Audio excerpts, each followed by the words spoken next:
So, Oh wait, do we have a timer going? I can get one started if we don't. okay, yeah. I don't. So Okay. I guess just like update me, I guess. Um, so number one is going to be, oh wait, the questions are, how do you see the rise of content creators slash influencers change the way pop culture is produced? I'm sorry, can you repeat that? Yeah. How do you see the rise of content creators and influencers change the way pop culture is produced? I feel like it changes the way things are advertised and marketed. Like, if they want to like advertise like the teas and stuff that they do a lot, you don't really have to go through like all these like different ads on TV, like commercials or something. You can just ask a celebrity or influencer to promote your product and post it on their like Instagram, and that just gets you so many like views and stuff. And also for celebrities with their own products, they don't even have to pay money. They just put it out on their own social media and it's free advertising. That's true. I've also noticed, I've like watched some YouTube videos and like, okay, there's like the ads that are like actual YouTube ads. And then sometimes like in the middle of the video, like the person making the video will like reenact like, or they will like make an advertisement that's not even like a YouTube ad. It's just like a private like ad that they, I guess, partnered with somebody to do. So I guess just more ads. Yeah, and I feel like because like with YouTube, they're like people are vlogging and like showing their everyday life. We like see what they use like every day or like the products they like really go to. So I feel like they influence that a lot too. And just like because we get to watch them so much, we get to know them more. So like we care more about what they use and like the stuff they're doing because they're just so accessible. Like everything they're doing is like really accessible to like see and view. Like even more with influencers and like traditional celebrities. Because I feel like influencers just like share more. I definitely see that. I agree with you all about all of the ad stuff, but the first thing that actually came to my head, I feel like there are so many influencers in the same way because it is so easily accessible to one, like become an influencer, really. I mean, if you look good or sound interesting or have something cool going on in your life, people are probably going to care about it, and be drawn to just listen to you. But with that, I think that it's made the whole climate really competitive and almost cutthroat too. It's like people will try so hard to just get famous and get some kind of credit that they do things really quickly. I feel like projects are usually really rushed. I feel like people will try and work a lot harder to get like products promoted and like put out there. Like if you guys are ever following a YouTuber, I feel like if I'm invested in them, we'll talk about like Emma Chamberlain, for example, okay? She'll be posting something and she's like, oh, today I'm like filming this, and then it'll be up the next day. And to me, that just kind of sounds crazy. I mean, I'm obviously not an influencer by any means, so I don't know like how much it actually takes to like record a video and edit it, blah blah blah. But I would assume that it's really difficult. And so I just noticed that people are doing things a lot more quickly. It seems a lot more competitive, and it seems like the atmosphere of it is not as enjoyable as it looks. Yeah, of what you guys said, like, I think Paige, what you said about like the influencers, like people are like just who follow them, I guess, they feel like they have like they're more interested in what they have to say. And like so if they post a product, I feel like they're more likely to actually buy it just because they're like, oh, my favorite like influencer, blogger, whatever, is like telling me, even if it's not even the case, like they might not even use the product at all, but like just because they see it like and they feel like they really like that person and they'll like actually go buy it and stuff, you know? Yeah, and I feel like it reaches younger generations a lot more now too than it like used to because so many like Children. yeah, literally children and like so many people just have access like to the internet now all the time. So I feel like children are getting introduced to like pop culture a lot sooner than like maybe even like a lot of us where I know like we grew up with internet, but like not as much as like they have now and like how much like they are being able to see. Like we could watch like stuff with like our parents or like whatever, get on like webkins or something, but they're like watching like influencers everyday lives like live these like glamorous lifestyles, or sometimes not even, and it just like can influence them a lot more, especially with like their like young minds, like super impressionable. Yeah, my little cousin, she like since she was born has pretty much been like on some type of technology, which like we didn't really have that. Like we had a good like 10 years of being like not invested in technology like that before it like came to be something, but like they're literally like pretty much like out the womb like on an iPhone. Yeah, I feel like the main difference with it too is like whenever we were growing up, I mean, I would kind of binge watch TV a little bit. You know, if there were like marathons on Nickelodeon or Disney Channel, I would be at the TV for hours and sometimes get in trouble because my mom's like, go outside, what are you doing? Whatever. But I think for the most part, whenever I was growing up, I could always recognize that the things that I was investing so much of my time and attention to were fabricated and it was TV. Like it was a movie, it was something that wasn't really real. Whereas now, because they're kind of born into just accessing all of this stuff and they have to like get used to making it work for them, I guess, like in school and for whatever. The difference between reality and what you see on the internet can probably be really confusing for them. You know, they probably are trying to replicate a lot of things that they see, and that was probably weird for kids. Probably really hard. I feel like influencers like Jake Paul, like those kind of influencers are like trying to like do the most crazy things, and I feel like just to get attention now. I think it's all like with influencers, it's all about like attention and like how many people can they like get to like freak out and stuff, like so they're just doing the crazy things. And I mean I personally don't like Jake Paul and like all those influencers. Like even there was this one that like where she on TikTok she like said something about Kanye and Jeffree Star, and she started this like rumor, and it was a lie. Like she came out and was like, oh, it was just a lie, I was just trying to get attention, and it worked. And she was like, and I like, you know, so I just think influencers are starting to just like have a lot more like lies, and I just feel like that's not good for like the younger viewers, because then people don't know what to believe.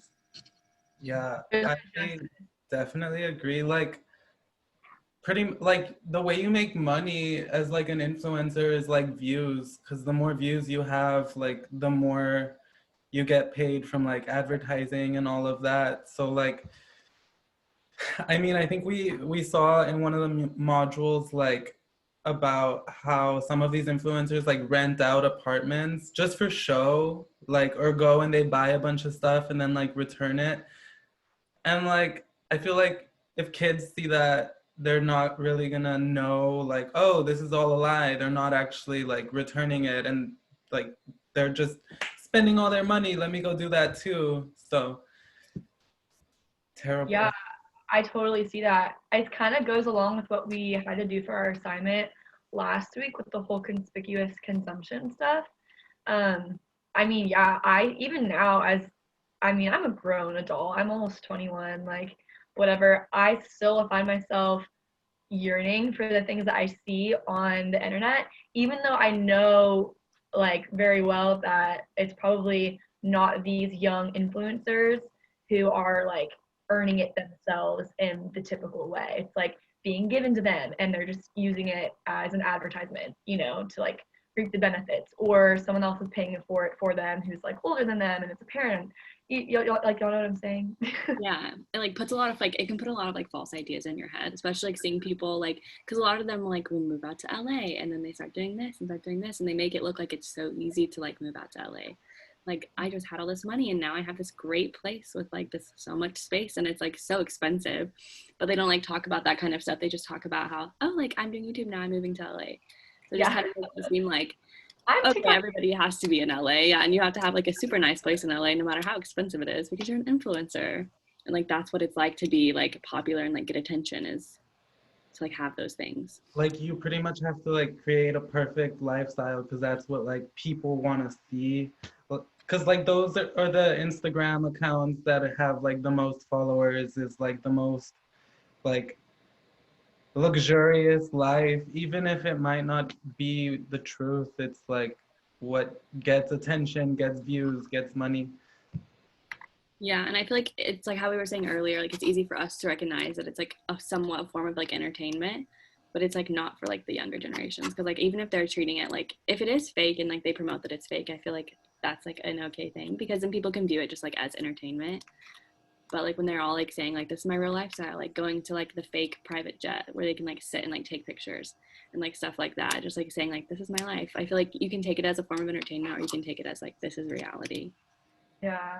I also think, especially now, I've learned this a lot this year with quarantine and having to like be at home more. Um, the more that you're just scrolling through social media, even though it feels so mindless to you, it's actually like kind of rotting your brain in the way that you're going to get competitive with it and want those things. And it, aside from just being like you're admiring the person who you're watching, you kind of start to envy them a little bit and you start to get jealous even without realizing it right away. I think over time the desire to want to be like that can become something really negative with you. And so if you're a kid who you're like a 2-year-old and your form of, you know, alone time because your mom is busy doing something else is to play on your iPad, and then you grow up to like only use computers in school, and then you have a phone because everybody has a phone whenever you're 8 or something like that, and it just continues to develop. I think that being able to like disassociate from all of that would just, I don't know if I could do that at such a young age. So there's one more question if you guys want to move on to it. So it says discuss the tensions that exist between the big media processing machine like Hollywood, Disney, CBS, and content creators and influencers. Who influences who owns who, how do these groups coexist, who benefits the most and why? Oh. So immediately I'm thinking about like I know like MTV for a little while they had Tana Mongeau like do a show with her who Yeah, like I know I you're don't know if talking you about. guys know who she is, but Hmm. who was like an influencer, and then now like big media like, and they're doing the same thing with Bretman Rock right now. So it's like I guess ultimately it's like the 6 corporations that own everything. Yeah. Yeah. Yeah, especially Disney. Disney is really big. They own And like, everything. yeah, they do. But like, that's like a hard one because honestly, I keep on going back and forth. Like, who? I honestly, I feel like it kind of helps both of them in a way because I mean, by them having the influencer, they get like more like of their fans, and so they'll get more like revenue out of that. But also, the influencer gets more exposure and being associated with a big company also, and they probably get paid really well to do that. I think that's also, I think it helps both. I don't know who would be who owns who. I feel like the company would probably own the influencer more than the influencer owns the company because they probably just have a lot more power and money. Yeah, I would agree with that.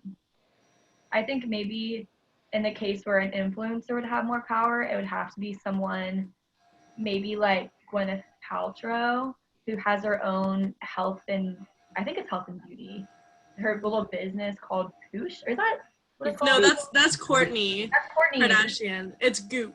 Is Goop. Gwyneth. Yeah. Yeah, Yeah. I think maybe someone like that who's promoting their own products. But whenever I think of an influencer, it's not really someone like that because she is already famous with acting and stuff like that. So I would agree that the company owns it. I think that they look to anyone who has any kind of attention in the public eye and will focus on getting them to promote the corporation's ideas and like new products to like kid the consumer, which is probably us, into thinking that it's actually just a trend. So we're like, we see the influencers talking about it, we like the influencer, and that brings us to the company. So I think it works in that whole cycle. Yeah, and I feel like it's also a way for like the big companies to kind of like keep up with the times and like keep up with trends and stuff, because that's kind of like the big thing right now is like influencers and like social media. It's like really skyrocketing. So I feel like that's a way for like MTV, like as an example. We all know MTV because we like watch like My Sweet 16 and like Pimp My Ride, like stuff like that. Like we watch like that MTV, and our parents watched like music video MTV. But now kids like maybe don't know about MTV like as much as we did or our parents did. So I feel like it's a really good way for them to like involve influencers to kind of like make people more aware of like MTV among like younger generations, because that's like what they're into. So it kind of like brings more of the audience, kind of like how y'all were saying, like back to like MTV and like back to like the TV channels and stuff. Yeah. I'm also like thinking about I don't remember what they're called. It's like Jake Paul. It's like a YouTube vlogger group. I don't. They have Oh, like the a Team name. 10. Team 10. Yeah. Yeah. Like I think I remember like hearing that like Team 10 is like owned and uh like invested in, like people invest, like corporations invest in Team 10 so that they could become like influencers, which is like totally against, like, I don't know, like influencers to me are like people more like us, like average people who like make it big on social media and then, you know, like they develop that way. And like that's kind of like corporate is stealing like the influencer identity from average people and making it a thing that's more like businessy, and like you have to like know people to get into something, like have connections with upper like corporate. Yeah, and even like groups like that are starting to do like auditions just to like be a part of it, which is so interesting because it's like they're like literally like casting like a show, even though like they're making it all appear like it is like true, like their life and like how it just normally is. And, like these are just their genuine friends, when really it's like people that have been like casted for like specific reasons because they provide like a certain level of entertainment. Yeah, Really that weird that to is see true though. That y'all like whenever like with an influencer, I feel like they get big because they are like us. Like they're not like some famous actor like or super rich. Like I don't know, like at least some of the YouTubers I would start watching would like start off like the DIY things, and then they get really famous, and I think then they like get a lot more money, and then they're doing advertising, and I think that's when it's like, oh, like this person's changed a lot. And then like the whole thing with the casting, like I think that's why people like influencers, because they're real. But like nowadays it's getting less and less real. I feel like when YouTube kind of first started off, it was a little bit more real, like with the it was just like not as much editing, it was just kind of funny videos and just people showing like their lives. But I think lately it's just been like a whole production now. Oh, I didn't realize I was muted. I so remember whenever YouTube, because whenever I was a kid, me and my brother had our own YouTube channel and would post, they're really cringy, but we would post like stop motion videos and just little things like that. And I remember we would always be on YouTube whenever we had nothing else to do. And there were so many videos of people just creating, it's kind of like mindless little projects, but they were always really funny, and it was always to serve some sort of like comedic factor. And now you see so many individual YouTubers, and that's like a prominent thing for the most part, promoting something that they're doing or discussing something that's already been done, like a TV show, and going over like the plot or like, you know, little hidden things with that. Like there's a whole bunch of different layers of what you can do on YouTube, but I feel like the overall trend is that it's people trying to promote themselves now. And in the past, whenever it was just a tool for people to like get their ideas out there, it was a lot more creative and just kind of like a, let's just put this out there and see if people like it like we do, you know? Yeah, and I feel like nowadays a lot of like content creators follow like whatever is like the trending thing to do on YouTube. Like it'll be like a certain specific thing, like there's a trend like, oh, making like the cloud TikTok LED light thing. And then so like 5 influencers post where they're making the same thing. Like they're doing the same thing because like that's the trend. So the content does become a lot more like monotonous and like that it's just the same. It's predictable, yeah. Yeah. I think there was a video about that, like how everything is just kind of like on a loop. Like it's Mm-hmm. not invention, it's just like recreation. And like, I don't know if you guys saw like the cloud wall, like everybody did a video about the cloud Yeah. wall. There's like, what is it? Like that cheese thing that went viral. It's Like like the a baked pasta feta thing. thing. Yeah. There's Oh like yes. so many videos about that. Have y'all seen that like foam thing that you put on over your mirror? It's like Yeah. yeah, that like thing. There was a time when everyone was whipping up coffee. Yes, I remember. Yes, Yeah. I tried that. And at the start of the pandemic, Yeah. Yeah, I joined that one. I didn't make a video, but I made them. it was good. Look. Should- We've reached 20 minutes, by the way. okay. All right. I'm gonna